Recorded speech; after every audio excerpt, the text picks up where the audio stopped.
આગળ સમાચારમાં વાત કરીએ તો મોરબીથી સમાચાર પ્રાપ્ત થયા છે। મોરબીમાં અકસ્માતની ઘટના બની છે તો ટ્રકની અડફેટે મહિલાનું મોત નીપજ્યું છે। સમાચાર મોરબીથી સામે આવી રહ્યા છે। અકસ્માતની ઘટના જેમાં ઘરે પરત ફરતી મહિલાનું ટ્રકમાં આવી જતા મોત થયું છે।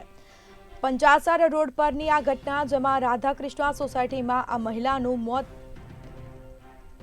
રાધાકૃષ્ણ સોસાયટીમાં રહેતી હતી આ મહિલા, તેનું મોત થયું છે। ટ્રકની અડફેટે મહિલાનું મોત નીપજ્યું છે। તો મોરબી પંચાસર રોડની આ ઘટના જેમાં ટ્રકની અડફેટે આવતા મહિલાનું મોત નીપજ્યું છે। આ અંગે પોલીસ ઘટના સ્થળ પર પહોંચીને વધુ તપાસ હાથ ધરી છે। તો ઘરે પરત ફરતી વખતે મહિલા ટ્રકમાં આવી જતા મોતને ભેટી છે। આ અંગે પોલીસે વધુ તપાસ શરૂ કરી છે। રાધાકૃષ્ણ સોસાયટીમાં આ મહિલા રહેતી હતી તો ઘરે પરત ફરતી વખતે મહિલાનું ટ્રકમાં આવી જતા મોત નીપજ્યું છે। પંચાસર રોડની આ ઘટના, ટ્રકની અડફેટે મહિલાનું મોત થયું છે।